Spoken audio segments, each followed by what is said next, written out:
सुंदरपुर नाम का एक जंगल था। जंगल में सभी पक्षी मिलजुल कर रहते थे। जब भी कोई मुसीबत आती तो सब पक्षी एक साथ मिलकर उनका सामना करते। उसी जंगल में 3 दोस्त भी रहा करते। इसमें से एक का नाम रानू था। एक दिन सभी पक्षियों की सभा हो रही थी। सभा में मोनू चिड़िया दूसरे जंगल से अपनी सहेली से मिलकर आ रही थी। अरे अरे, अब सभी लोग ध्यान से सुनो। दूसरे जंगल में सभी पक्षी बहुत ही परेशान हैं। क्यों? अब भला ऐसा क्या हो गया? अरे, थोड़े दिनों में तेज बारिश के साथ बहुत बड़ा तूफान आने वाला है। हमें अपना घोंसला जल्दी से बना लेना चाहिए ताकि हम तेज बारिश से बच सकें। अरे अरे मोनू चिड़िया, सबको बेवकूफ बनाना बंद कर। अरे ऐसे थोड़ी ही तेज बारिश आ जाती है। कुछ भी। अरे मैं झूठ थोड़ी ही बोल रही हूँ। सच में तेज बारिश के साथ तूफान आने वाला है। अरे तुम लोग इसकी बातों में बिल्कुल मत आना। ये तो डरपोक है ही, और तुम सब भी डरपोक बन रहे हो जो इस मोनू की बातों में आ रहे हो। कोई तूफान उफान नहीं आने वाला, समझो तुम लोग। ऐसा बोल के कालू कौवा वहाँ से चला जाता है। कालू कौवा दरअसल बहुत ही आलसी और कपटी था। वो हमेशा दूसरों को परेशान करने का रास्ता ढूंढा करता था। अरे तुम दुखी मत हो, कालू कौवा तो ऐसा ही है। अच्छा हुआ तुमने बारिश के बारे में हमें पहले से ही बता दिया। हाँ मौसी, आप बिल्कुल ठीक कह रही हैं। अब बारिश से बचने के लिए हम कोई इंतजाम भी ढूंढ लेंगे। हम सभी को अपना घर अच्छे से बनाना पड़ेगा और घर के साथ साथ हमें खाने का इंतजाम भी करना पड़ेगा। बारिश के दिनों में खाना लेने बाहर नहीं जा सकते हम लोग। हाँ बिल्कुल सही कह रही है तू। हम तेज बारिश में भला खाना लेने कहाँ जाएंगे? चलो फिर जल्दी से हम लोग अपना घर बनाते हैं। बारिश कभी भी आ सकती है।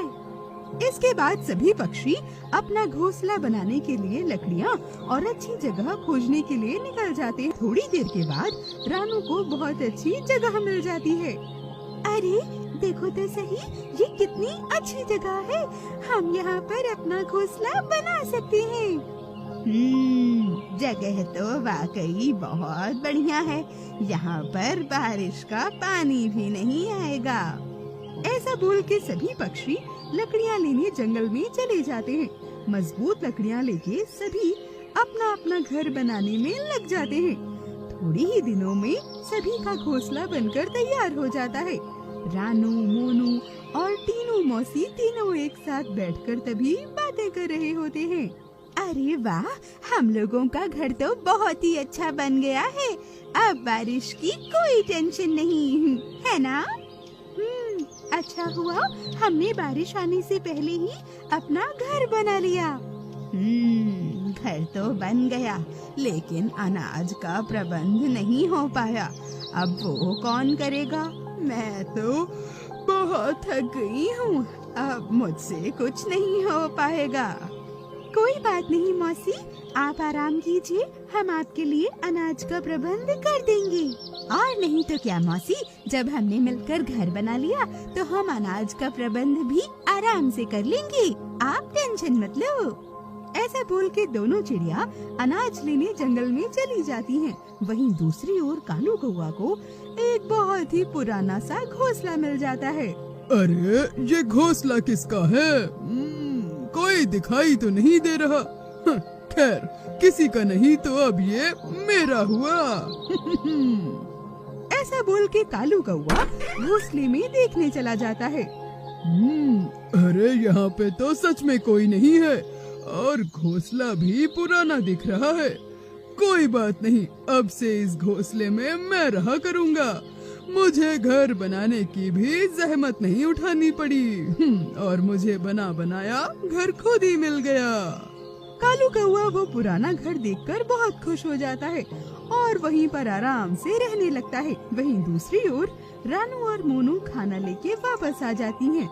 ऐसे ही देखते दिन बीतने लगते हैं। अचानक से एक दिन तेज बारिश शुरू हो जाती है। पूरे जंगल में तेज बारिश के साथ बहुत बिजली कड़कने लगती है।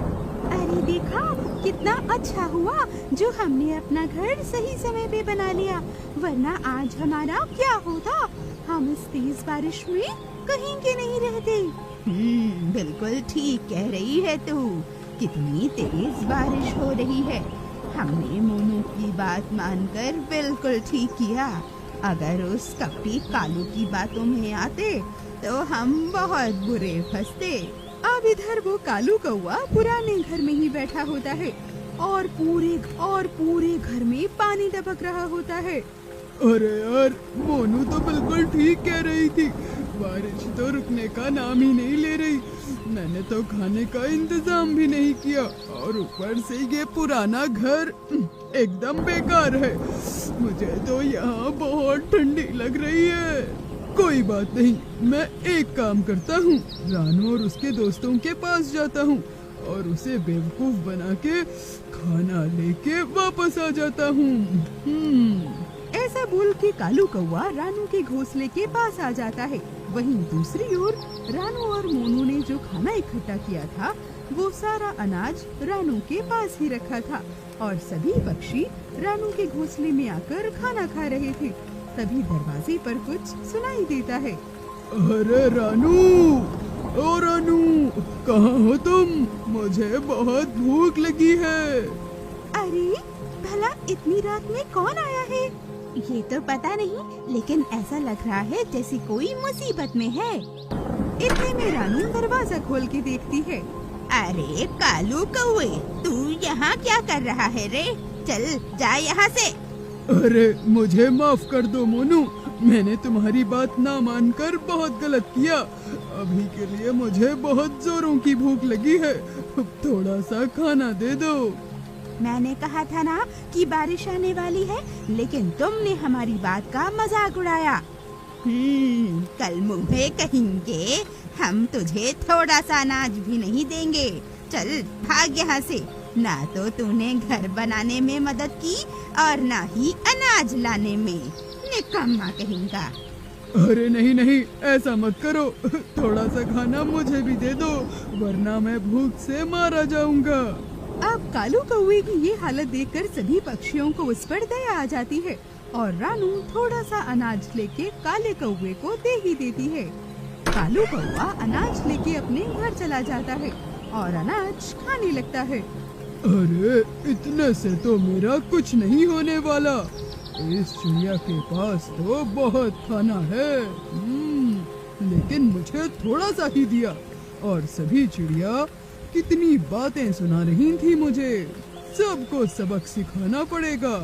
क्यों ना मैं उस चिड़िया का सारा अनाज चुरा लूं, तो मेरे खाने का अच्छा खासा इंतजाम भी हो जाएगा और उन सभी चिड़ियों को सबक भी मिल जाएगा कि मुझसे भिड़ने का क्या अंजाम हो सकता है। ऐसा सोचकर कालू कौवा देर रात गलत इरादों के साथ रानू के घर पर जाता है। सभी पक्षी खाना खाकर वापस अपने अपने घर पर सोने चले गए थे और तभी कालू कौवा खिड़की से देखता है। अरे रानू तो सो गई है। चलो यही मौका है, सारा खाना लेके चंपत हो जाता हूँ, किसी को पता भी नहीं चलेगा। कालू कौवा चुपके से घर में घुसकर सारा खाना पोटली में बांधकर अपने घर की तरफ उड़ने लगता है।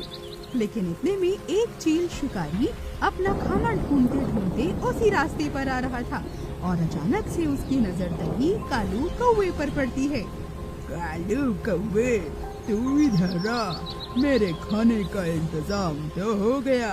कालू कौवे को खाने में बहुत ही मजा आएगा। कब से मैंने चिड़िया का मांस नहीं खाया। ऐसा बोल के चील कालू कौवे पे चुपके से हमला कर देता है। अचानक से हुए हमले से कालू कौवा डर जाता है और इधर उधर भागने लगता है। लेकिन कालू कौवे के पास अनाज की पोटली थी। कालू कौवा भाग तक नहीं पाता। चील कालू कौवे को पकड़ लेता है और उसे मारकर अपने घोंसले पर ले जाकर आराम से खाता है। और तभी रानू की नजर घर पे रखे खाने पर जाती है, लेकिन रानू किसी को बताती नहीं है। बारिश रुक जाने की वजह से अब खाने की कोई टेंशन नहीं थी। रानू भी सभी पक्षी के साथ बारिश रुक जाने की खुशियाँ मनाने लगती है। तो वहीं दूसरी ओर लालची कालू कौवे को उसके लालच करने की सजा मिल जाती है। तो दोस्तों, आपको हमारी ये कहानी कैसी लगी हमें कमेंट बॉक्स में जरूर बताइएगा। और अगर स्टोरी अच्छी लगी हो तो इसे लाइक कीजिएगा और चैनल को सब्सक्राइब भी। और हाँ, साथ ही बेल आइकन भी जरूर दबाइएगा ताकि आपको हमारे